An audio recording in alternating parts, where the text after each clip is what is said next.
I have the great pleasure today of meeting for the first time, oddly enough, the illustrator of my new book, Beyond Order. This is Julia Fogra, also known as Juliette. We're going to use Julia. Thank you. It's very nice to meet you. Very nice to meet you. My previous book, 12 Rules for Life, was illustrated by Ethan Van Sciver, and I liked his illustrations a lot. I thought they were very successful, but he had other opportunities that he was pursuing. And so I was obliged to find another illustrator for Beyond Order. And I decided with my team, my daughter and my family members, actually mostly in discussion, to run a contest online and solicit drawings. I thought that would be entertaining and interesting and perhaps allow someone an opportunity that they might not otherwise have obtained. And so we received hundreds and perhaps even thousands of illustrations, of proposed illustrations. Do you remember, Julia, did I ask for the illustration of a rule or more than one rule? Was that how the contest ran? No, I know exactly what you asked. You asked for one rule, first rule, and you asked for line drawing. So it was a first rule line drawing, right? Because we needed something that would work well in black and white. It's a tricky thing to produce a illustration for a book because whoever's doing the illustration has to know enough about printing to ensure that the illustration prints well, can be reproduced well in print format. And so anyways, we looked through a lot of artists' illustrations, and Julia's stood out. And I think that the contest was, in consequence, very successful. I'm very pleased with the illustrations. I think they have a interesting fairy tale quality to them, a kind of classic fairy tale quality to them, a Victorian quality as well, which seemed appropriate to the content of the material. And so anyways, we received Julia's entries and then worked with her over, well, the contest was run it was March of 2020? March, yep. March. A year ago.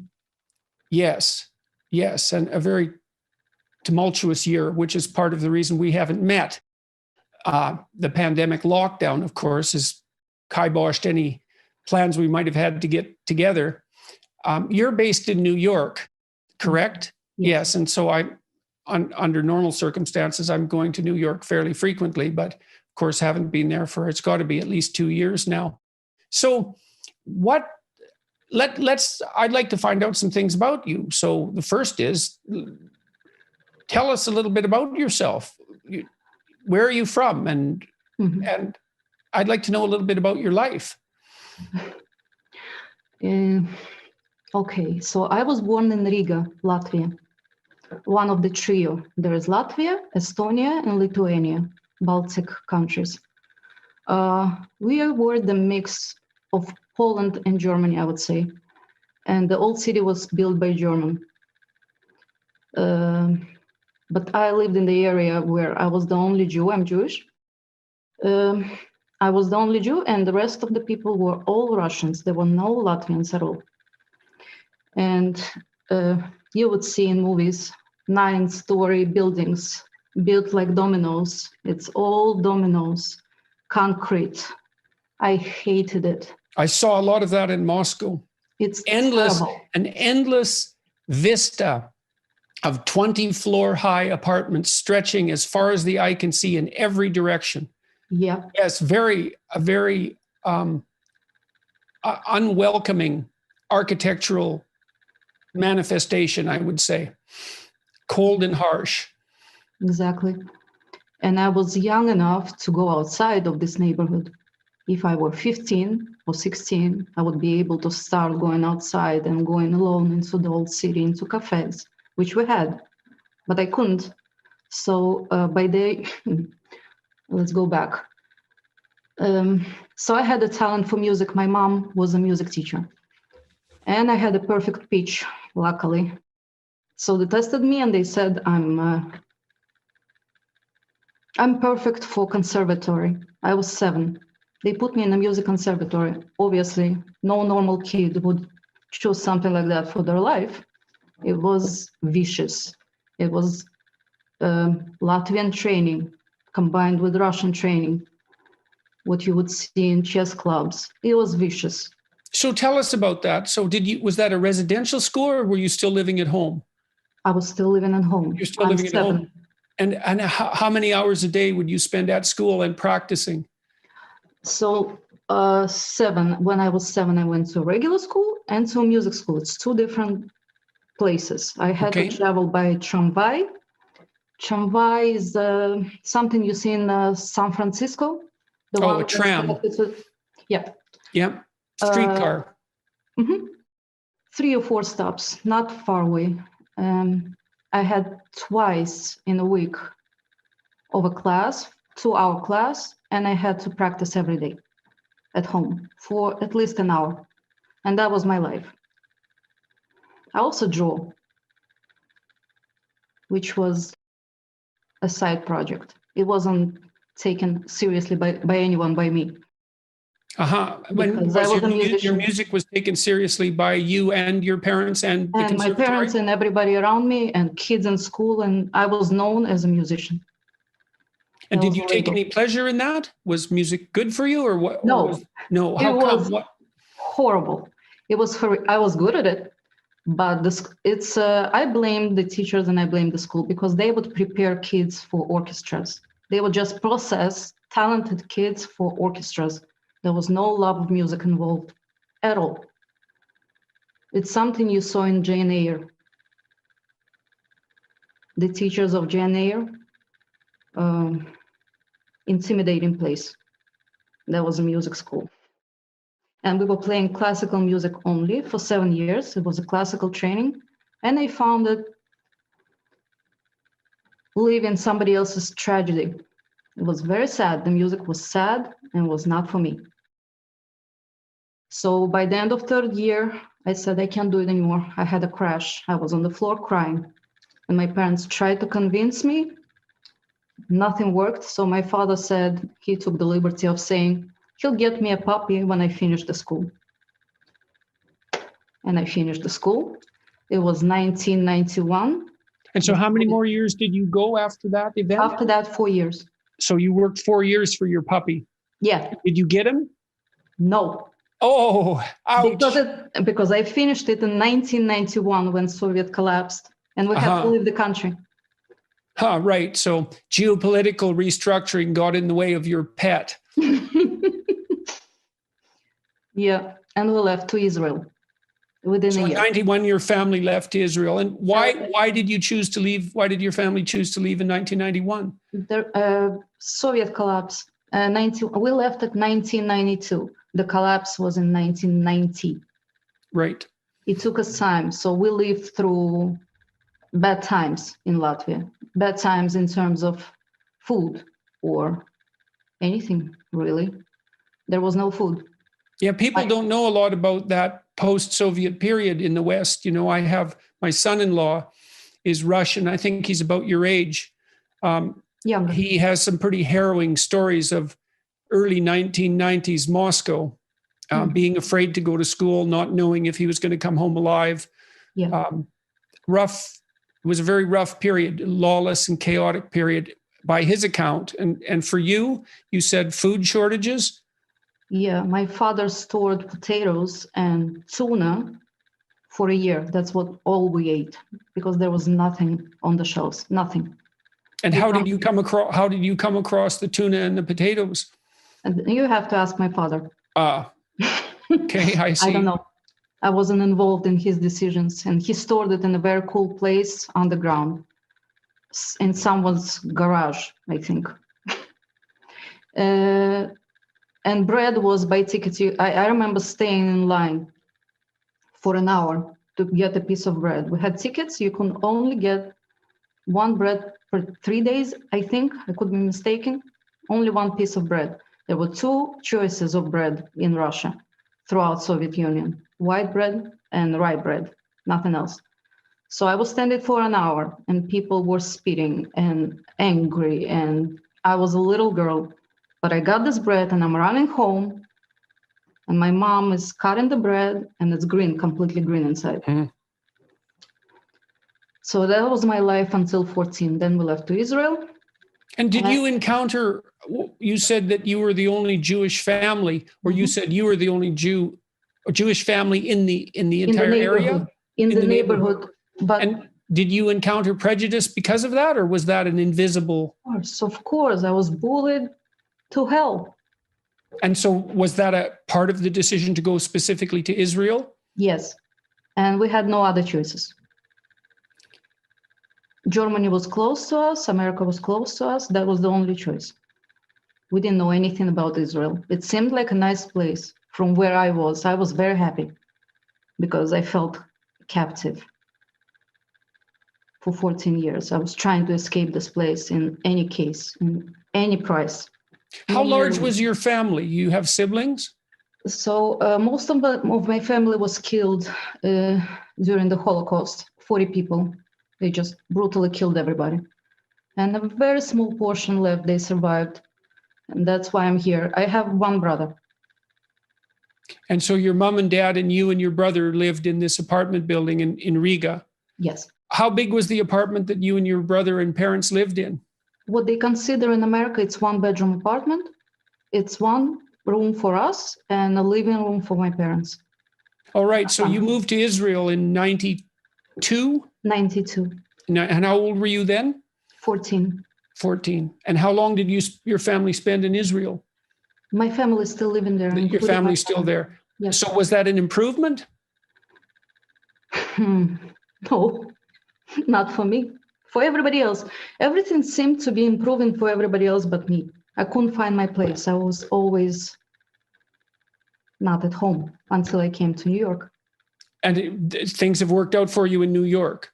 Absolutely. Well, that's good. So it's obvious that you're capable of finding a place. It just took a while. So what happened to you in Israel? Why do you think you had difficulty there?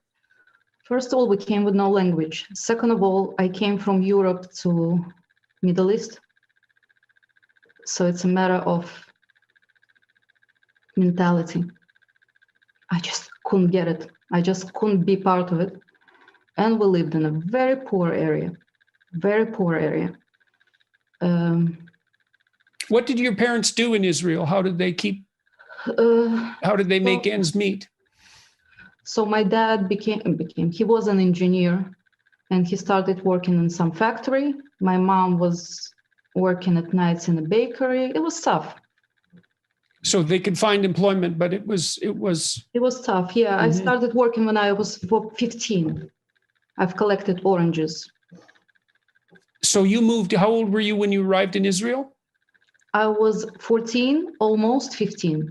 Right. So that tends to be a relatively tumultuous time in a girl's life anyways, those teenage years and you couldn't speak you couldn't speak Hebrew. I couldn't speak for 2 years. For 2 years. Yep. Others could speak 3 months. Just listening, just being on the street, they could speak. It's not how my brain works. I had to collect it for 2 years and I couldn't get out anything of my mouth. And that's the problem I have with languages in general. Yeah, well, that definitely sounds difficult. So when did you move to New York? How old were you when you moved to New York? So in Israel, I stayed for 9 years. I've been in the army, which is a separate subject to talk about.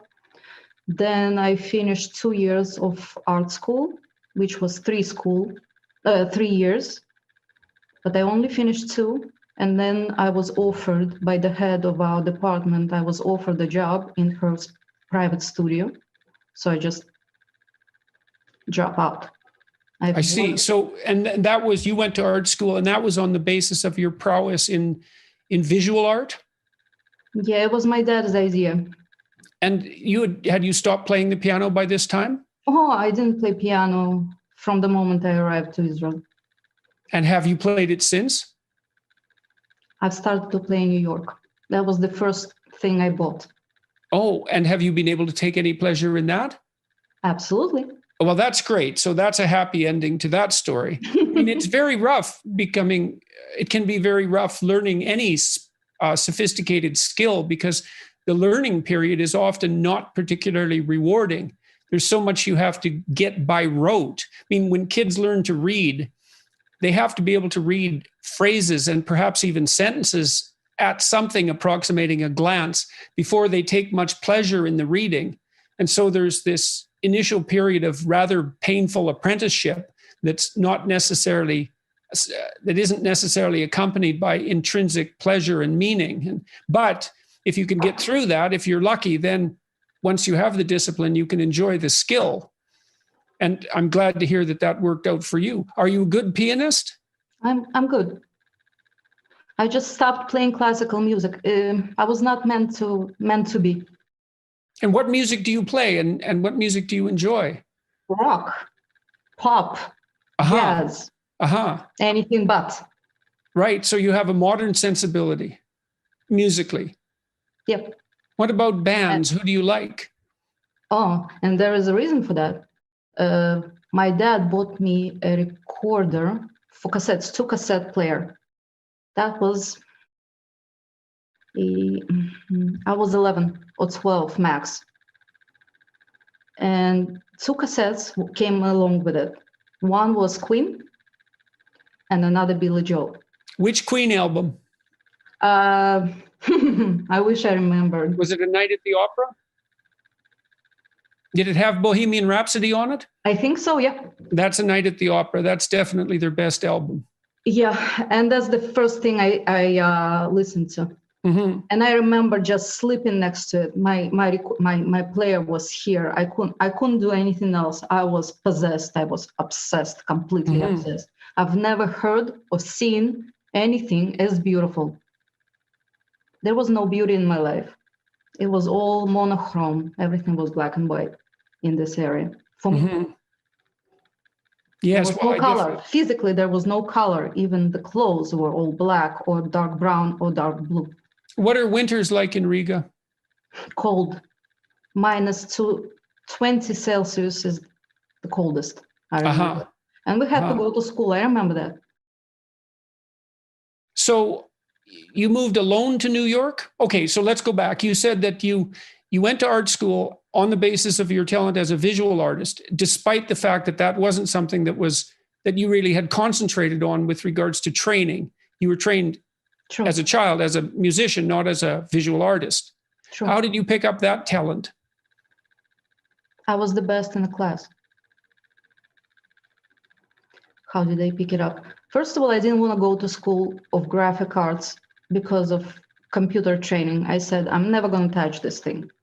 Technology, I can't. I'll never acquire something like that. That's too much of a skill, and technology is not for me. So they said, first year, you'll only have to draw by hand. Everything we're going to do by hand. No computer involved. And they bought me. They bought me completely with that. So first year, everything we've done was drawing. And you had to submit a portfolio, I presume, as a condition of admittance. Yes. And you'd been drawing on your own. Yes. Did your parents support that, or were they opposed to it, or was it neutral? My parents supported everything. They supported it. Yeah. Okay. Oh, and they didn't see that as something that took away from your studies? No, my parents are musicians. They were the hipsters of the area, considered the hipsters. They were the free spirits. The art was supported. And how much time did you spend drawing when you were a kid? A lot. I was not just drawing, I was making mosaics. Out of? Mosaics. Out of what? Out of wooden, colorful, different shaped. And what you had to do is just imagine what you want to build and just go for it. From the center, outside. And the size I've built it, it was the size of almost a small rug. It was that big of a bag. And I would spend 2-3 hours. It was a blessing. So then you went to art school and you spent the first year drawing by hand, and that was okay. You were afraid of technology or loath to use it. So that was what happened in the second year? I just grasped it. I just went along with it. It And was so you learned to use, completely fine. you became fluent with the use of computers then. Better than everybody else. So what do you think made you believe to begin with that you weren't able to do it or that you weren't suited for it? I'm just afraid of technology. Well, you should be. Everybody should be afraid of technology, but it's still probably better to know how to use it. I think you should be less afraid of it, perhaps, if you know how to use it. It's very powerful. I mean, technology has disrupted my life in a manner that is absolutely not only inconceivable, but perhaps irrecoverable. But anyways, it's brought many benefits as well, but it's so powerful. You're taking a tiger by the tail, or perhaps something much bigger than a tiger. So You're slaying dragons. Yeah, or maybe they're eating you. It depends. So, all right. So you learned, you became a sophisticated technology user your second year of art school. So, what advantages and disadvantages were there to bringing computer technology to your artistic endeavors? Photoshop is a unique thing. I would never be able to layer up layers the way I do, or imagine things the way I imagine before I start. I don't think of graphics in terms of non-Photoshop anymore. It's an unbelievably powerful program. It's like Yes. a factory. Photoshop. There's no limit to what you can do with an image. Mm-hmm. It's kind of a terrifying program in some sense, because it can, if you're the least bit obsessive, it can pull you in and trap you forever, because there's no limit to the number of variations you can produce. And I mean, I'm a rather amateur Photoshop user. I've used it a fair bit, but I certainly haven't explored all of its capabilities. You could spend a lifetime doing that. Absolutely. I hope doing that. That's your lifetime. That's my goal. So, okay. So you finished 2 years of art school, and then you were offered a position by the director of the program. Yes. And that was still in Israel. Yeah. And what did she or he? That was a she. And what did she have you doing, and what did she think about your decision to stop going to art school to take your job? She noticed me. And she came to a graduation, and we had a final project. She was there the whole time. And after the final project, she said, "Can I speak to you?" And I thought, I'm in trouble. Hmm. And she offered me, because first of all, I spoke Russian and she had a client. And second of all, I was good. That's what she told me. I had no idea. I didn't believe anything she said. I was completely living outside of myself at that point. What do you mean, living outside of yourself? It's hard to describe. I couldn't fit into Israel. Right. I felt too large for that place. And nobody knew what I'm speaking about. So how long did you work for her? For 4 months. Backing up, when I was 15, I met a boy on the street. It was 2 weeks after I arrived. And that boy is my husband right now. So he left to New York in 2000, and I followed him. I see. And so, was that what stopped you from continuing the job? Yes. Uh-huh. That's exactly what stopped me. His departure was devastating. When he departed, had you two planned to meet up again in New York? Was that the eventual plan? No, that was the end. He left. And what changed? He stayed here for 3 months. He called me and he said, "I'm seeing people and I don't see them. They aren't transparent. I'm just looking through them. I don't see any of them.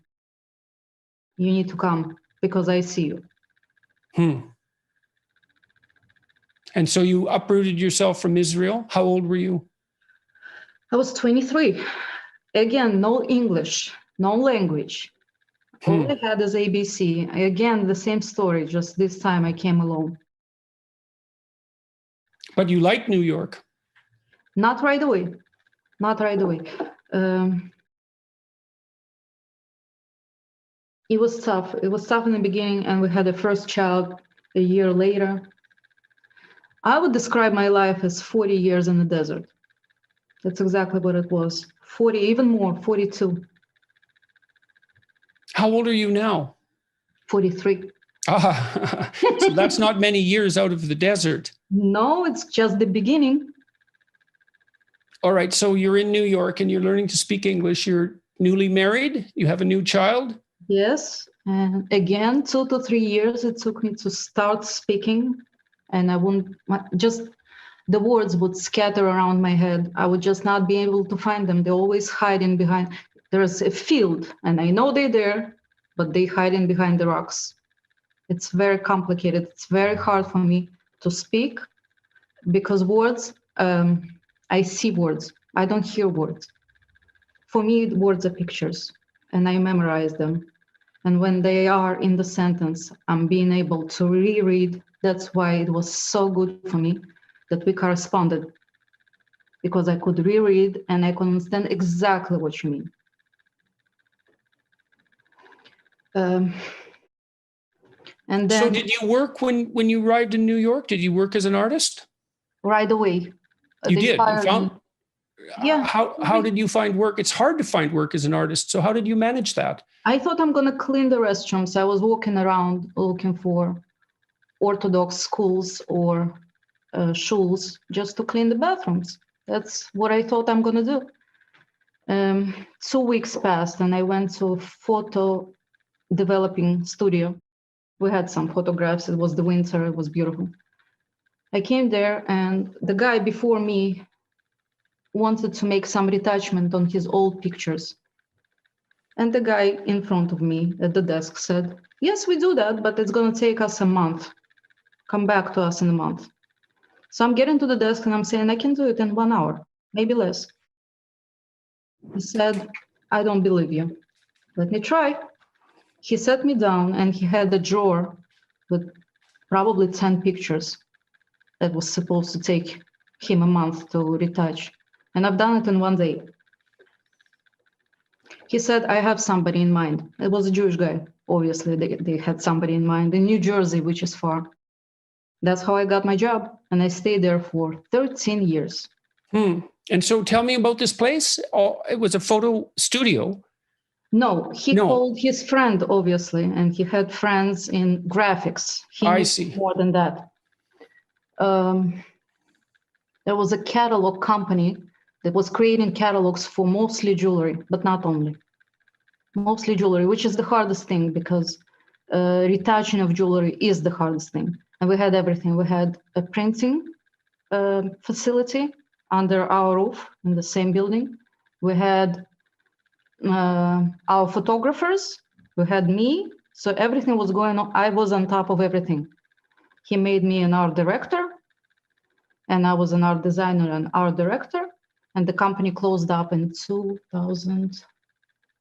Was it 16? It was 5 years ago. And you managed that. Was your English functional by that point, or? I wouldn't say so. Nope. We didn't need to speak a lot. He learned to trust me. Within a year, he just knew that everything I do is gonna be lovable, and he knew I'm always right. He just figured it out. Just do that, just do this. I worked 3 days a week, which was amazing. I got my salary for a week.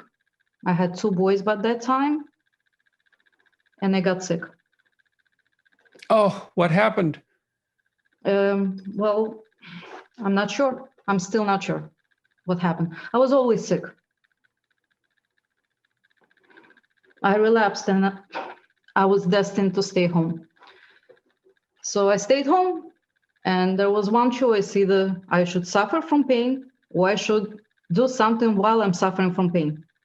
And that was the only thing that made me disappear. I forget about the reality. That's the only thing, my Photoshop. And I've started doing graphics for no reason. Okay, so when did this happen? So you got too ill to work? Was that the case? You got too ill to work, and so you were staying at home. When did that happen? 5 years ago. 5 years ago. So I'm skipping. that's okay. We should move towards the discussion of the drawings anyways, but we're getting close to the present day. So you became ill about 5 years ago? Yeah. And did you have to Very stop? ill. No, I was ill, but I became very ill. I didn't think I will survive it. So And I don't want to press you any more than is comfortable for you. But I had no energy at all. uh-huh. Zero. And I had 2 kids. And you talked about pain as well.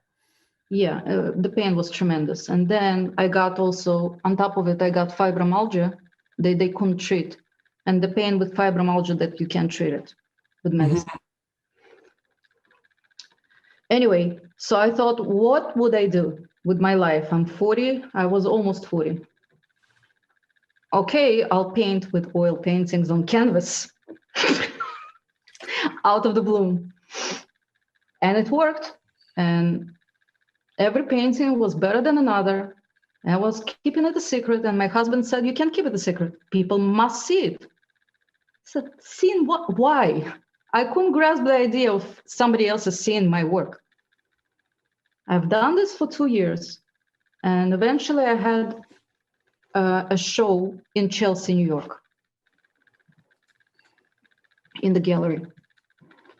It didn't go so well. And I knew that I have to switch. It was too hard, physically, too hard for me to paint. Too hard to paint? To paint, yeah. So sitting in front of the desk was an option for them. That's how I started doing graphics. So I'm at Agora Gallery's page. Yes. Which will link into this. And there's a number of images there, an orange, a tangerine, my mistake. A painting called Accepted. These are oil on canvas? Yep. And I haven't seen them since before. They're as good as I would expect, given your illustrations. And do you use any digital technology when you're doing your oil paintings? No, not at all. So tell me a little bit about how you go about it. They're beautiful. I was just trying to copy exactly what I see in a photograph. Those 3 cups, if you see, were there cups? You would see it on my website. Cups is my favorite, 3 cups coffee. Oh, yes. There are close-ups, so you can see actually up close. They're enormous, those paintings. 48 by 30. Mm-hmm. Mm-hmm. And these are done from photographs? Yep. Wow.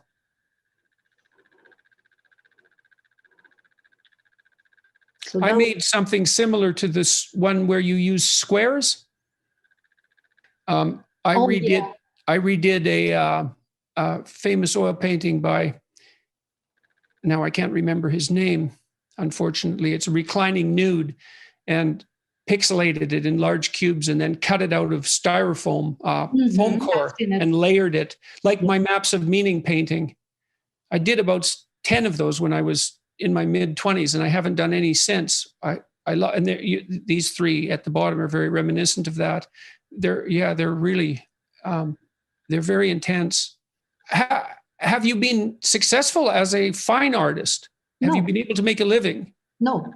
No, well, it's very difficult to make a living as a fine artist. I was able to spend everything I had in my savings. Yes. Uh-huh. Yeah. Yeah. And yes, people asked for, they call Gisli prints. Yes. Print on canvas in special color, not just regular prints. Yeah, I've done some money, but not for living. Maybe. No. And have you been successful at selling your original images? No, not at all. And any idea why? I mean, apart from the general impossibility of doing that, right? It's a very finite market, and it's extraordinarily difficult for a fine artist to make a living. It happens almost never. So it's not surprising. No. But the images are of very high quality, in my opinion. Thank you. That doesn't necessitate success. I mean, part of the problem of being an artist is that you have to compete with the production of all artists, living and dead. And Yes. it takes a long time to build a reputation. And you have to know the gallery system, and you have to be able to market yourself, and you have to be able to sell yourself, or someone else has to do it. Exactly. And Yeah. I was not ready for that. I didn't like this combination of words, selling yourself. I knew I had to sell myself, and I didn't want to do that. So I just Well, this is a good place for this discussion. I would say it might be useful for people who are listening who are artistically inclined. Mhm. It's not the right thing. It's not the right way to construe it as selling yourself. What you have to understand is that there's no possible way of being successful if people don't know who you are or what you've done. Mhm. Because very few people buy art. And so you have to communicate with a lot of people before you'll get any interest that could be turned into revenue. And so you have to communicate. And obviously you have to communicate because you have to have a market. And it's just as important to know how to communicate, or perhaps even more important than it is to know how to produce things that are beautiful and of value. And if you think about it as communication, it's less off-putting than if you think about it as selling yourself. It's still a tremendous problem. I mean, no matter what you produce, regardless of its value, a huge part of the problem you'll face trying to monetize it is communicating its existence. So, and artists are not only rarely trained in doing that, but are also frequently somewhat temperamentally disinclined to do it. Absolutely. So So that's a warning to all of you out there who are artistically inclined. If you want to make a living, especially independently, you had better be prepared to learn how to communicate it with everything at your disposal, and put as much effort into that if you can as into your art itself. That's not necessary if all you want to do is produce art, but if you want to produce art and live, it's necessary. yeah. I've listened to your lectures. Yes. Yeah. Well, Yeah. it's hard-won knowledge. I've produced items for sale, prior to my books, say, and I thought they were quite useful. These programs I've developed with my colleagues to help people write a life plan that's self-authoring and to assess their personality. But it wasn't until I was able to communicate with a very large number of people that those products became remotely successful, despite their quality, let's say. Yeah. Mm-hmm. Yeah. Yeah. So can I ask you, just out of curiosity, and don't feel inclined to answer this, how many of your paintings have you sold? One.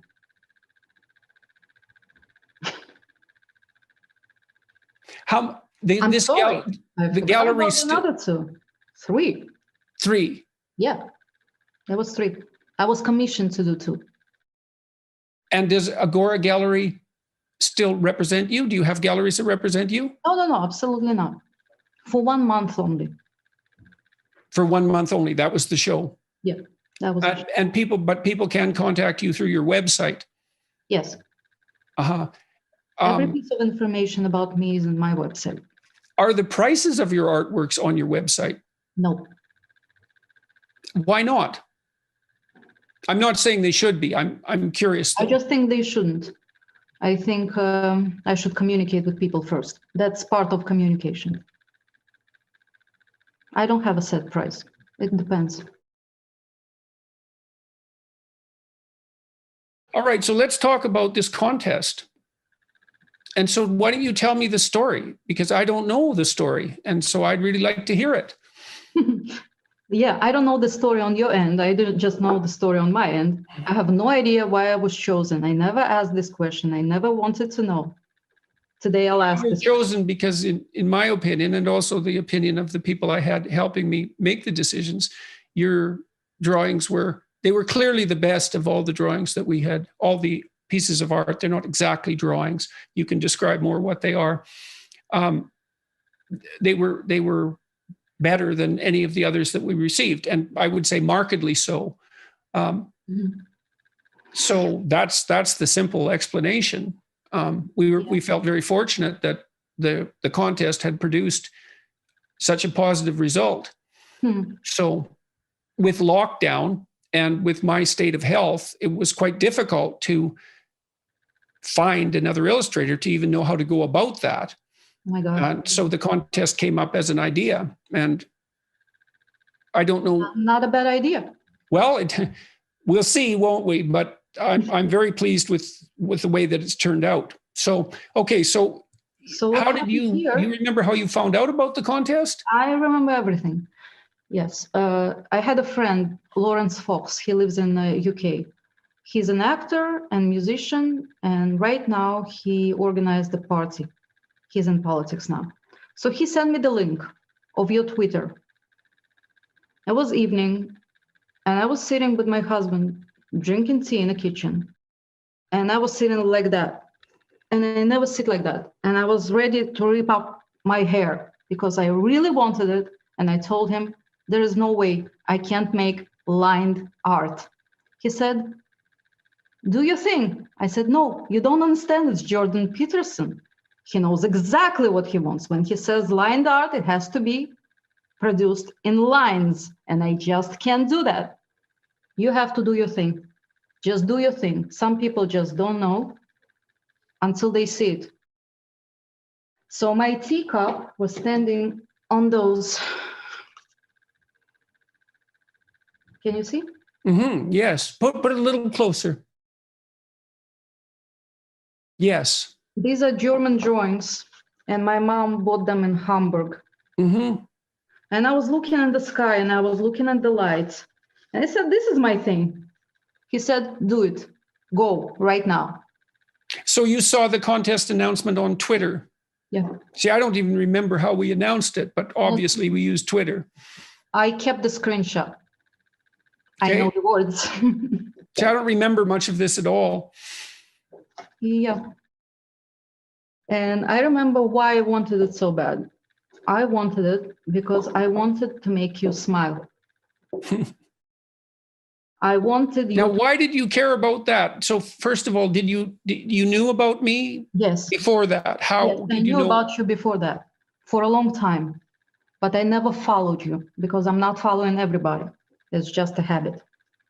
So, how did you know? How did you come across my work? Lawrence Fox. He sent me the link on the same day.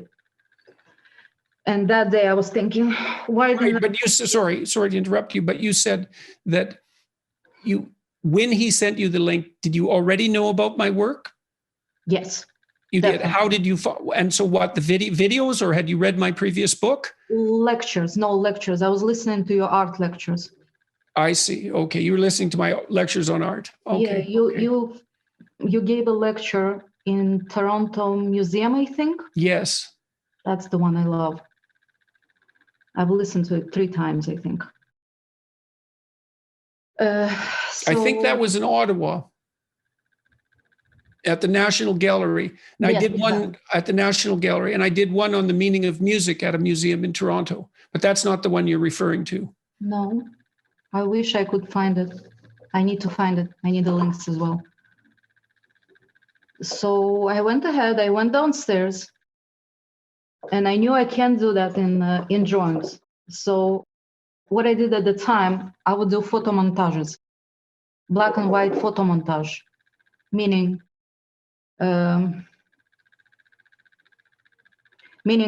would make a list of keywords, something I need for that.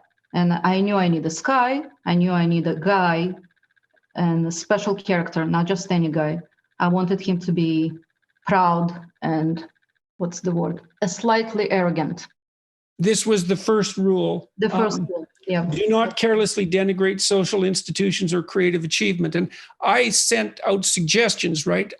The suggestion was a tarot card. Yeah, you sent one tarot card. From the Rider deck. I believe it was the Rider deck. So I would create that, and then I would just start searching the web. And that could be a photo, that could be part of the painting. I would just collect in very chaotic way, very neurotic and chaotic for 3-4 hours. I'll just pick up the stuff. Everything I see useful, everything I see fit, I would collect. Then I see a plain page that is scary. And I knew that I'm gonna see 12 not one. Usually I see one. I would have to deal with 12. And I knew I can't do it. But usually I'll drop myself into the well. I'll just drop myself into something impossible and see if I can survive. That's what I do. So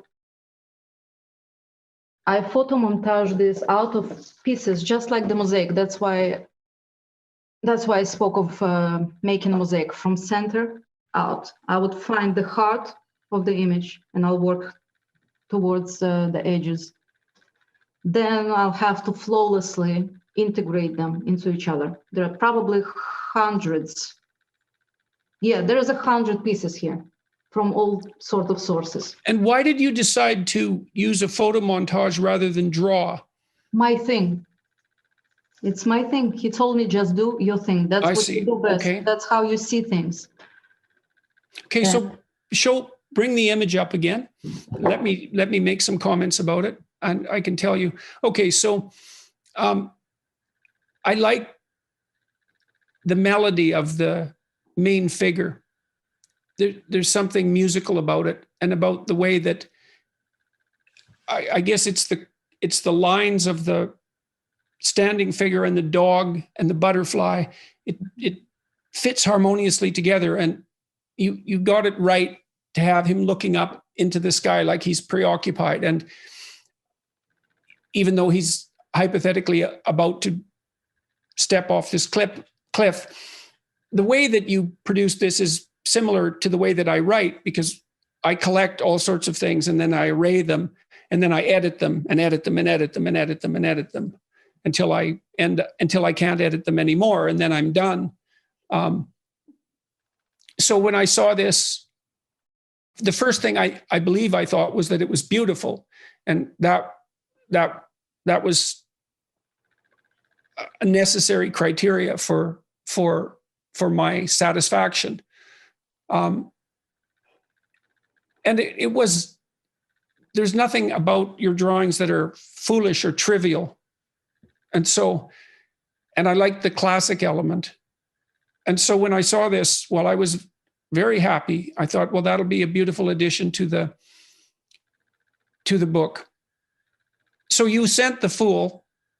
You speaking my language, first of all, every word to word. That's exactly how I feel. I had to create shape-wise something harmonious, perfectly harmonious. It has to be balanced out perfectly, otherwise it's junk. And that's very difficult to do. You see people often when they make a portrait, even very talented people, can't array the multiple, if there's multiple figures, they can't array the multiple figures together so that they look either like they're dancing, let's say, like they're related to each other properly. They look like separate figures sort of stuck on a page. And certainly that isn't the case with your illustration of the Fool. And often people would ask me, who I'm inspired by. No one. They would not believe me. It's definitely look like that, or it's definitely look like Dor, or it's definitely look like this guy. And the guys definitely look like my brother. It's none of those things. I never get inspired by visuals. I get inspired by music. Uh-huh. So here we come a full circle, because I always knew that I have to choose either music or drawing. It's two things. And I knew I have to choose because when you're little, grown-ups would say, what do you want to be when you grow up? Which implies you have to choose. And I didn't want to choose. Well, it's so interesting that you think of your drawings musically, given that that's how they struck me. And that's how they struck you, exactly, word to word. So what I do is I put my music and I work only to music, nothing else. I have no ideas, and I'm trying to turn my head off. I'm not thinking. During this chaotic picking, I have to analyze like good, bad, bad, bad, good. Right. Okay. But then when it's all done, it's pretty much like what actors do. Master actors with method acting, they just collected all this information. Yeah. They know everything about, they dressed up and they just being, and I can't control this. When I attach those things, I'm just the tool. I can't think. Once I started thinking, I'm ruined. Right. Well, yeah. Thinking is perhaps reserved for critical judgment rather than creative production. Yeah. You have to open yourself up to a kind of attention. And it's interesting that, you say you collected a very large number of items to work with. It's initial overproduction followed by selection. And that's another thing useful for people who are listening to this or watching it might want to know. Like when I write way more than I keep. And then I can select. And so I don't constrain myself to begin with. I can write down whatever I want, knowing full well that I'm going to modify it or throw much of it away. So I had images in mind, photographs, paintings that captured the theme of what I wanted to portray in the illustration for the chapter. And so as we progressed through the 12, I had sent an image or two or three, perhaps, I don't exactly remember, that sort of hinted at what I was looking for. And so then you worked off that initial suggestion, but you produced something that was in that vein, but not by any means the same thing. So let's show everybody the illustrations one by one and talk about each of them. So we saw number one, the Fool. Yeah, I had much more, obviously. I had much more. I had mountains, I had extra stuff, and I always minimize it. Not necessary, out. I simplified it completely. Then I went to number 5.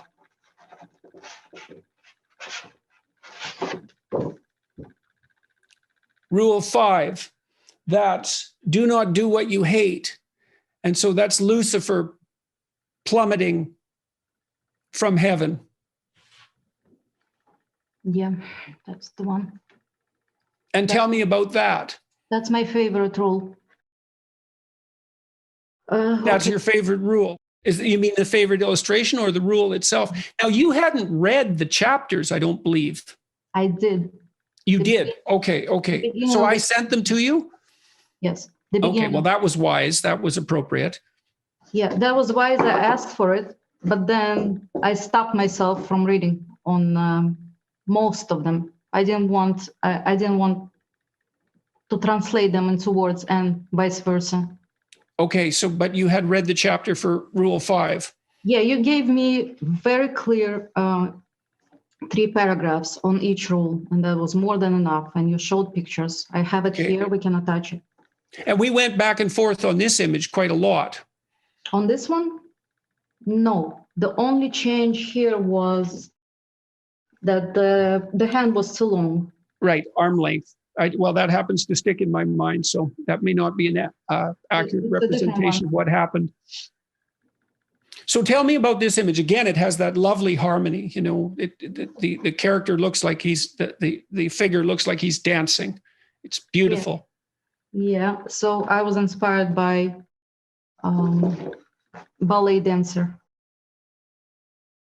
and I didn't want it to look too much like this because they're similar in description. Right. I didn't want him to be all the way down on the ground. I wanted him to be in the middle, and it was very challenging because the emotion is so contradictory to me, and I was trying to catch it in one frame. And the emotion was, he's still falling. He's not there yet. It's quite interesting. He's desperate and angry and hopeful. It's a great expression. And he's looking for help. Yeah, well, and I believe you can see all of those things in the expression. There's a pleading in it. Yeah, so once I get the face, I would change the face of a person, obviously, unrecognizably for others. And I'll work on the nose, obviously, and I'll work on the eyes. And then I'll change the emotion. I'll actually work on the flaps of the skin to make him more desperate. The darker the area on top of his eye, the more desperate he is. There are ways to work on emotion, to change it slightly. And I'm changing it only on one half of the face. That's my trick. The other half of the face would describe a different emotion. And so how did you discover that technique? Okay. Actually, there is a filmmaker, first filmmaker. His name is Georges Méliès. He was French. The one who created Moon. What was the name? I have it written down. He created. What's his name? Created A Trip to the Moon. Oh, yes. A very early filmmaker. He was the first. The first. Very famous film. Yeah. So he has been depicted in Hugo Cabret by Martin Scorsese film. Right.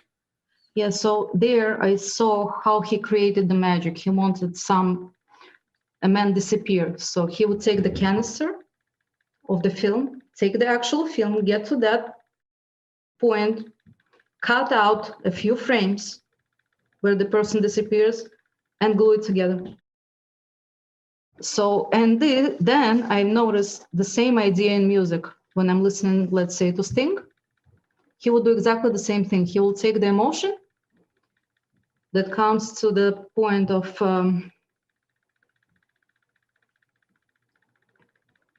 I forgot the word, the musical term. He will cut the other half. He'll take a different emotion, cut off the beginning, glue them together, and that creates a completely different emotion. And in music, nobody's using it unless you're a genius. And why? The reason is because the church would forbid it in the very early stages, because those chords would create doubt and uncertainty. So those chords sound beautiful and slightly bitter and sophisticated. You'll never hear it in music, especially classical music. So I've started to think, how can I recreate it visually? Same thing. So you showed rule 11. So let's jump to that one, unless you have a preference. 11, yeah. That's do not allow yourself to become resentful, deceitful, or arrogant. And that's Satan in hell. And that's modeled after an illustration from Paradise Lost by Gustave Doré, if I remember correctly. Yeah. So why don't you tell us about that illustration? Again, there's not much to tell. I was trying to recreate one of those. And I was trying to be simplistic about it, obviously showing a big distress, devastation. That's how I showed devastation. And yes, and that's devastation wrought by becoming resentful, deceitful, and arrogant. Yeah. So, and the point of the chapter, at least in part, is that even if you have reasons for all of those three things, especially resentment, because people often have extraordinarily difficult lives, going down that path is likely to make everything worse. And that's a non-trivial problem, because if you're suffering dreadfully, then it's very difficult to resist the temptation of resentment. So it's something I've certainly struggled with, that rule in Rule 12, be grateful in spite of your suffering. Those are rules that I've had a very hard time abiding by. The longest. What's that? That took me the longest, this rule. I've created 3 or 4 different versions, and I worked and worked and worked, and I was not satisfied. This. Yeah. Mm-hmm. All right, let's go to rule. Do you have an order you prefer, or shall we go to Rule 2? Rule 2. Okay. Rule 2, I've done the last. The best for last. Imagine who you could be and then aim single-mindedly at that. That was a tricky one to have you do, because the chapter is an analysis of an old alchemical drawing.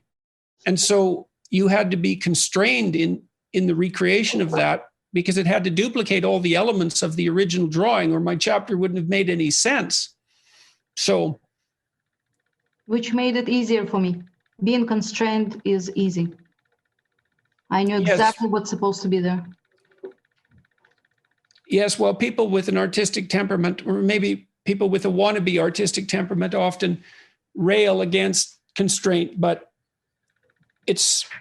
you want a lot of constraint, generally speaking. Otherwise, you drown in choice. Mhm. And that's a big problem. So this chapter describes this picture as a story that proceeds from the bottom up. You can take it in at a glance, but it also proceeds from the bottom up. And it's the emergence of personality, well-developed personality from nothing in some sense, or from potential. That's another way of thinking about it. And it's an unbelievably sophisticated image, and which is why it takes me a chapter to unwrap some of it. So, what was the experience for you of working on this image? I figured I was looking for one of the paintings to make inverted, as opposed to black figures on white background, which is usually the case. I've done it inverted and I loved it. I loved how it's black, as opposed to every original I saw on the internet. That makes it very magical. There are the dragon there.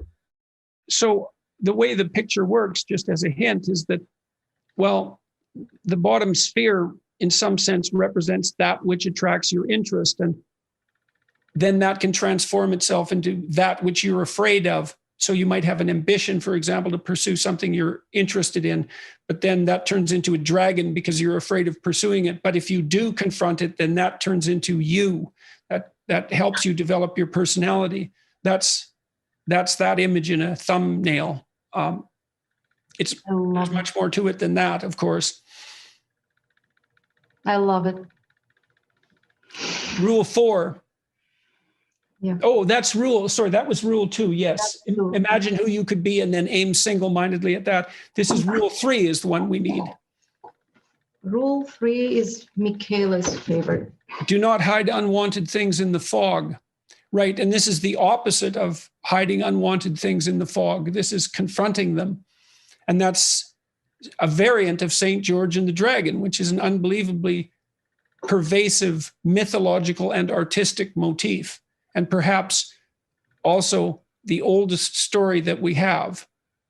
The oldest stories that we know are variants of King George or St. George and the Dragon. So tell me about this one. That was difficult because there were too many items that shouldn't look separated, although the woman should be separated. So what I've done is using a fabric of hers and fabric of his, flying into the same direction, and that's the connecting point. Castle should be separated, so I wasn't worried about the castle, but the dark sky and the dragon work in Sure. 45 degrees, yeah? Right, absolutely. So the mass of the dragon and the mass of the sky are balanced against the figure of the rider. Mm-hmm. Yeah. And that gives it a symmetry across the from the top left corner to the bottom right corner. Yeah, absolutely. Draw a line there, it's symmetrical across that axis. Absolutely. And the castle had to be there, and the dragon had to be there, and the woman had to be there. All those elements are crucial. And so this is what you do when you don't hide things in the fog. You confront them and you free something of value as a consequence. That's one of the most magnificent discoveries of human beings that human beings have ever made. And images like this are an attempt to make that conscious, to serve they're a guide to a particular kind of action in the world. That's the voluntary confrontation with things you don't understand and that you are afraid of. And the promise that something of extreme value will emerge as a consequence of that, even though it looks dire initially and can be. I mean, this is no joke, because if you go off to fight dragons, there's always the possibility that you'll die or worse. And that's a real possibility. It's not something that can be hand waved away with any amount of psychological nonsense, let's say. These are real battles, not merely psychological battles. Rule 4, please stop me too if there's anything else you want to say about any of these images. I really want to hear what you have to say. Rule 4, notice that opportunity lurks where responsibility has been abdicated. Atlas. Mm-hmm. And there's 3 women in the background. Why? That was part of your suggestion. So I have to say why. You have to say why. Mm-hmm. Well, I would say that to the degree that men are properly shouldering their load, then women can rejoice and play in the background, which is not to say that all women do is rejoice and play. No one lives like that. But it's very difficult to rejoice and play when responsibility remains unshouldered. So, and it is the case that each of us lift the world up onto our shoulders in one way or another, or fail to do so.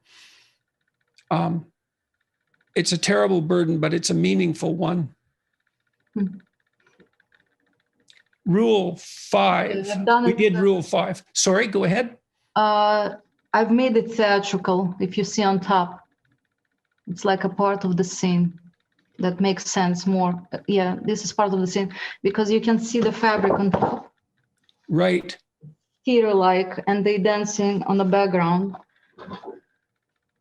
So it's like a stage setting. Something like that. That was my idea. Mm-hmm. Yeah, well, what we play out on the stage are representations of things that we should play out in our life, or sometimes they're opposite because, you know, if you see a villain on the stage and he ends badly, then the lesson is to not be a villain. But that's still imitation. It's just imitation of the reverse. Rule 6, because we did rule 5, abandon ideology. And that's your version of a Soviet era propaganda poster. Yep. Now, you must have seen many of those when you were in Riga. No, I haven't seen any of those because I was born in 1977. My mistake. So tell us about this image. Not much to tell. I wanted her to look mean, cruel, bitter, just like the women I saw in Riga in 1977. The women looked like that, Russian women. Why? Why they were bitter? I guess we're thinking that it had something to do with ideology. And its terrible grip, the terrible grip that ideology had on, well, certainly the people in the Soviet Union, but also in the entire world. Yeah. It was unbelievably catastrophic. A whole century of catastrophe, of terrible catastrophe for hundreds of millions of people. And we still haven't learned our lesson. And people can object that you can't help but think ideologically, and I don't believe that to be the case. No, I'm the product of that, and I can tell you that for me it's a given that things can change within one night. It's a given because it happened. People in America cannot imagine such thing because things gradually went better and better and slightly better, maybe a bit worse, but better and better. They cannot imagine because they never lived it. And things were taken away in one night. Everything changed. Well, people got a bit of a taste of that this year, I would say, even so. And hopefully it won't go beyond the taste that we've had. So Amen. I guess you follow an ideology when you have the overweening desire to explain more of the world than you can explain. It's very complicated. Your representation of the world becomes something you proudly display to indicate your moral superiority. And you'll sacrifice people to that. Rule 7, work as hard as you possibly can on at least one thing and see what happens. I love this. It's beautiful. It's so playful. It's got the feeling of a child's fairy tale, but one that's not speaking down to children, and there's real love in it. And it's very frequently the case that mentoring relationships, apprenticeship relationships, have that love in them.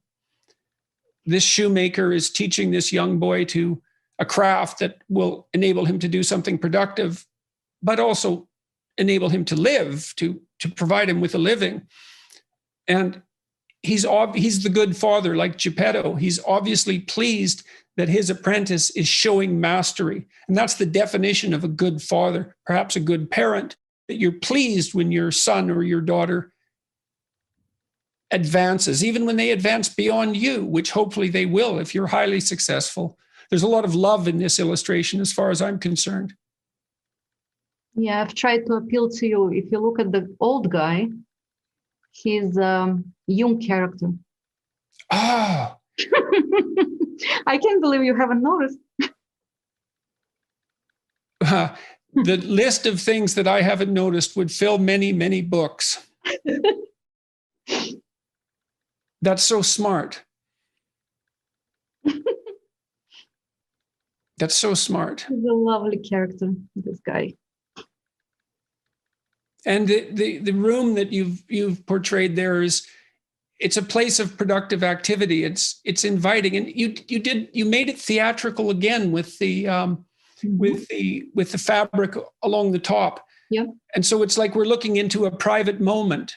Exactly. And the fact that it's theatrical. So tell me, so this you've done this with a number of images. What possessed you to do that? My experience, my own experience, I suppose. I've had that with my grandmother. Why make it Why making it theatrical? Theatrical, yes, and so overtly. It's perfectly appropriate, especially given the tenor of the book. I'm not sure. Again, I'm not sure about most of my decisions. I wouldn't. Yes, well, that's the problem with if artists can say what they do, they wouldn't need to do their art.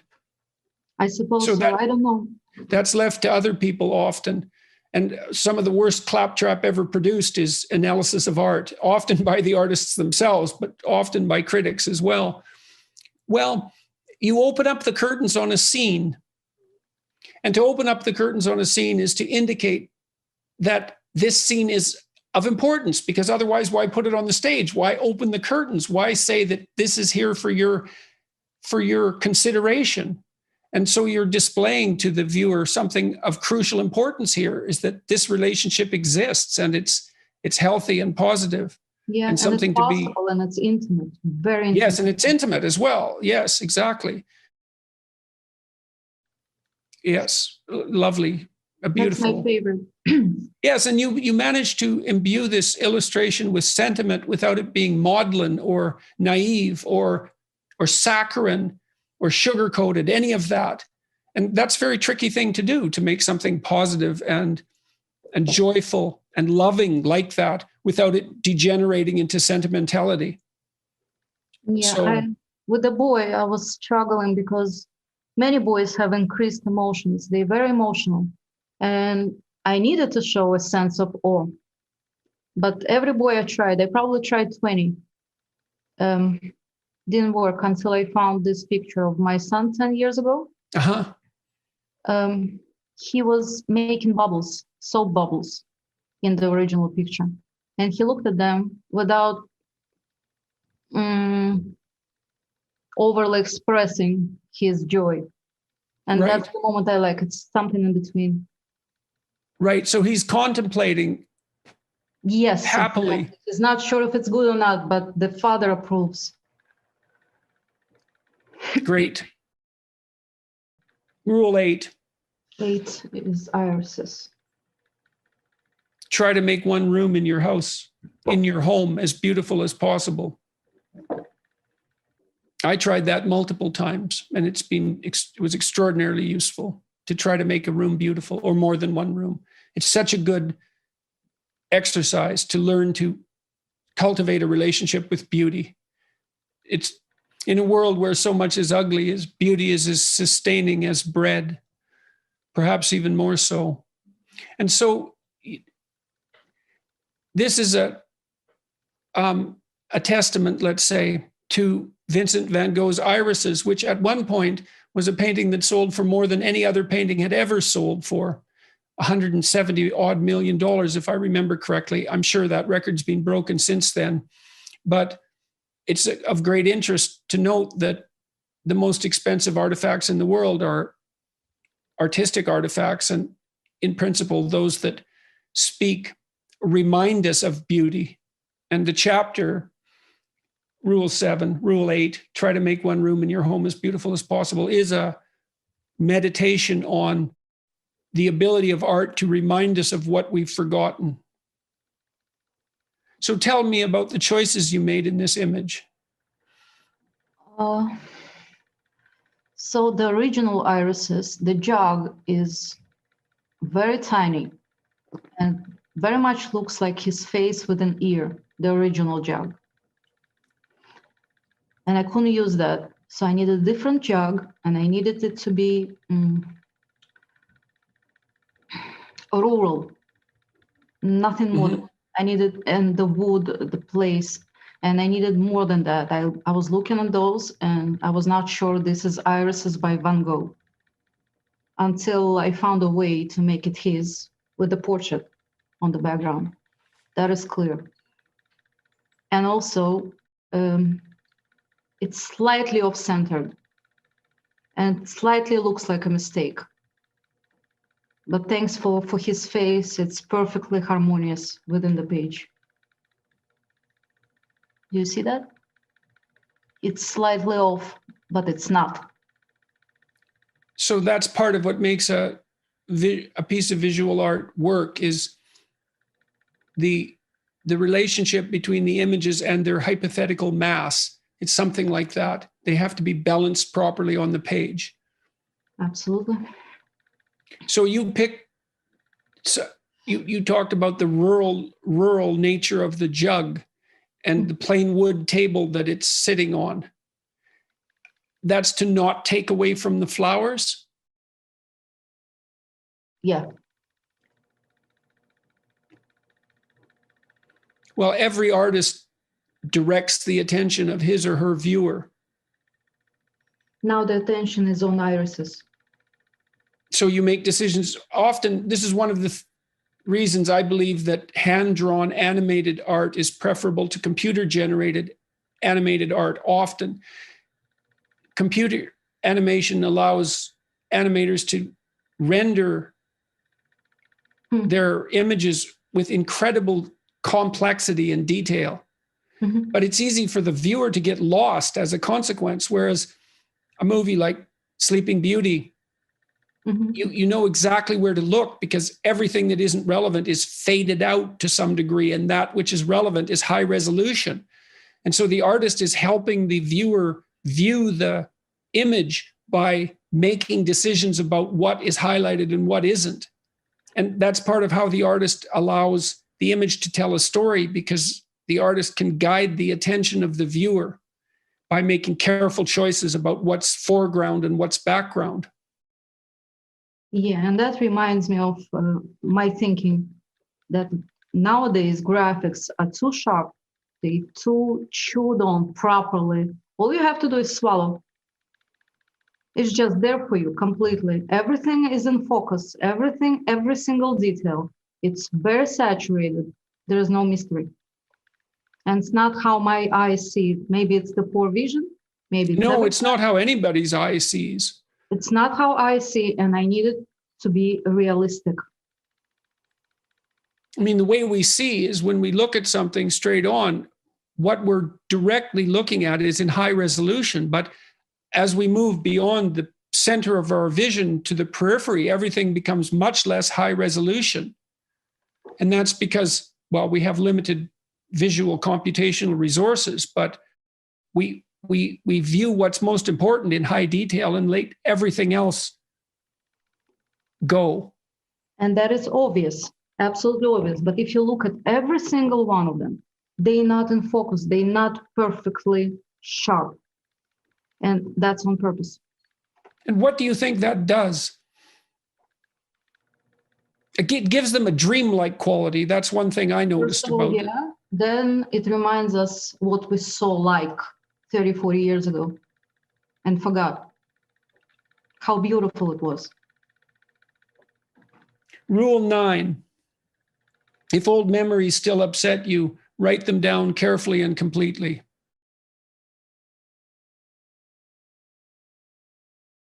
This, I believe, was Saint Anthony.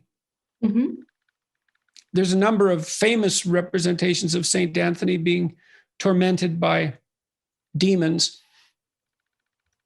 We're all tormented by the demons of our imagination, regrets, fears, paranoias, perhaps other people in our representations. And he's peaceful in this image, despite this torment. I thought this was an extremely effective image. Jordan, look at the eyes. Doesn't it remind you of anybody? Who is it? That's you. I've noticed many times in your lectures, in your interviews, you're looking for answers. Look up. And look up. Exactly like that. Maybe not as tormented, but you always look up on the angle, not straight. Slightly on the angle like that. I'd say that tormented. So I just wanted it to be relatable.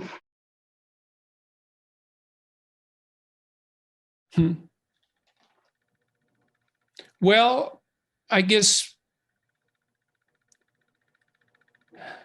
you need to look up to find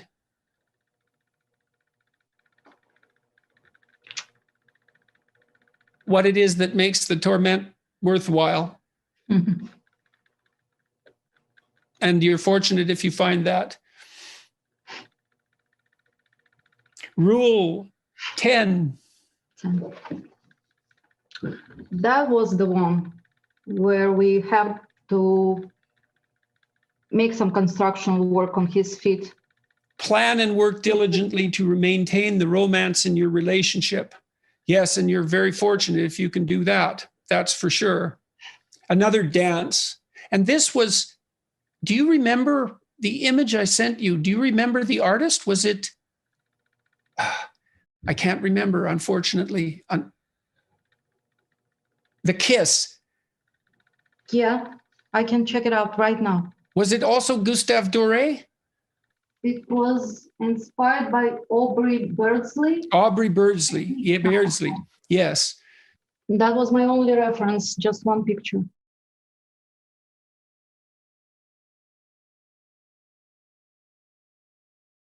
So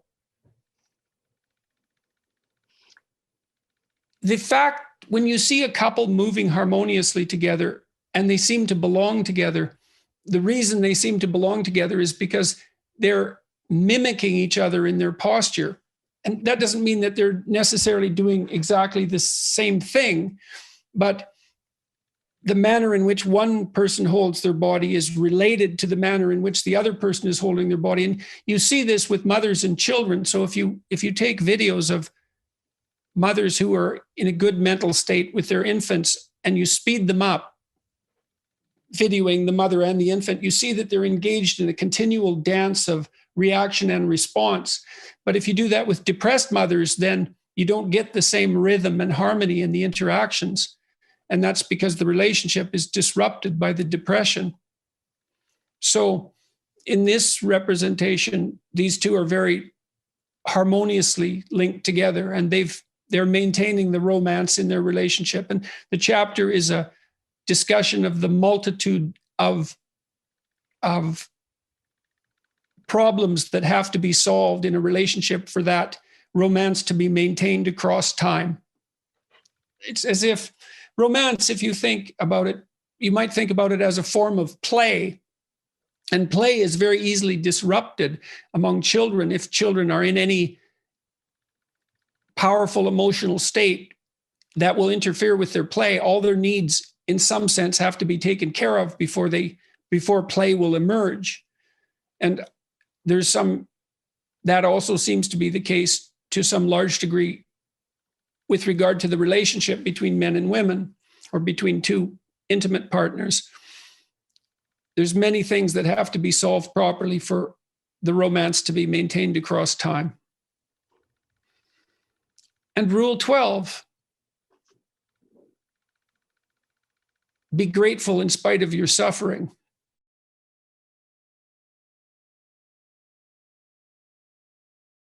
Another saint, images that have become much rarer in the modern world.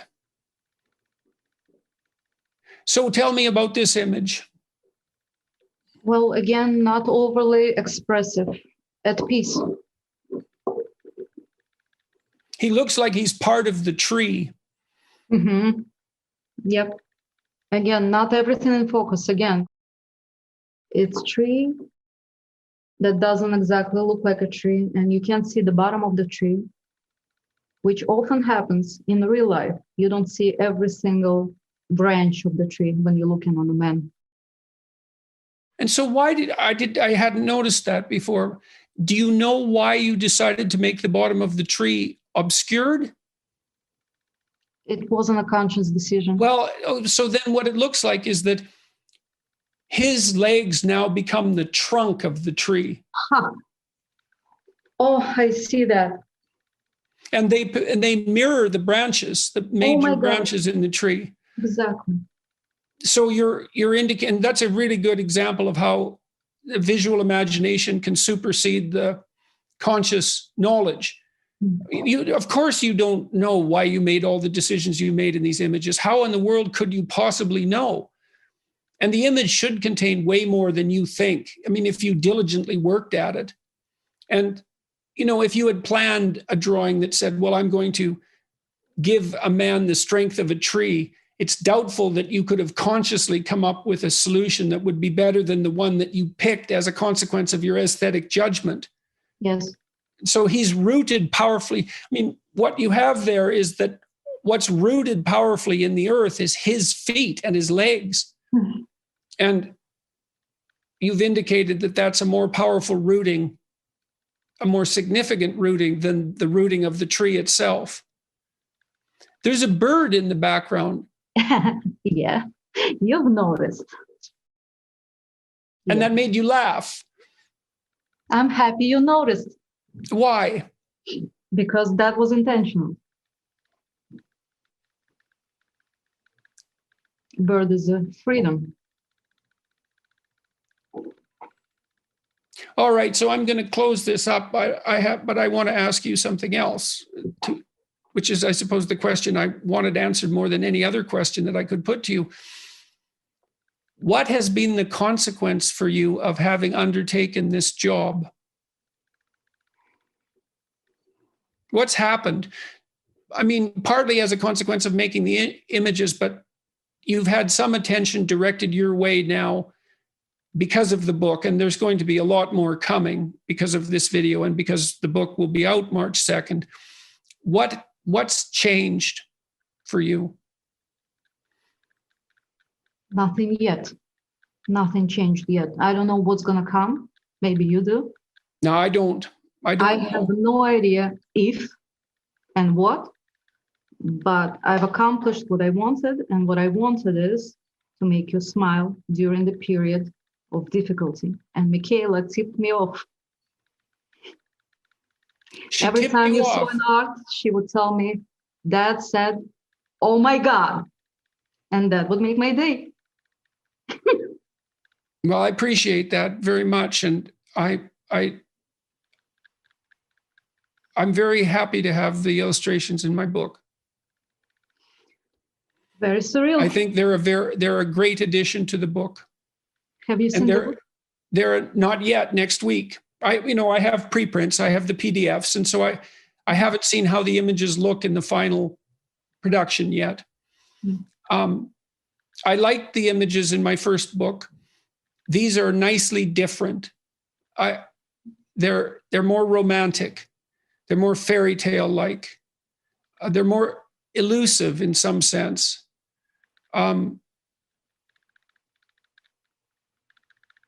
I hope people like them a lot. I suspect that they will.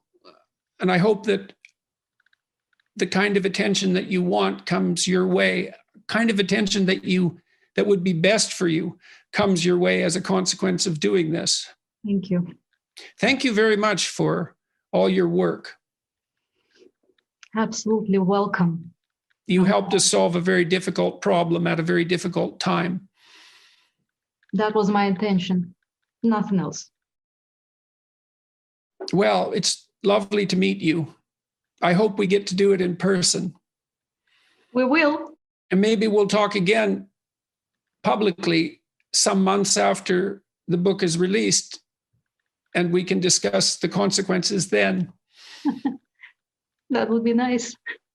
Is there anything else that you'd like to say? Just that I'm very happy to meet you. Nothing else. I'm just very happy to see you talking to me off the screen.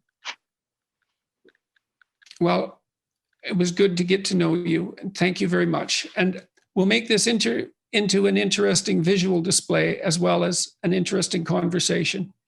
All right. Thank you very much.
you.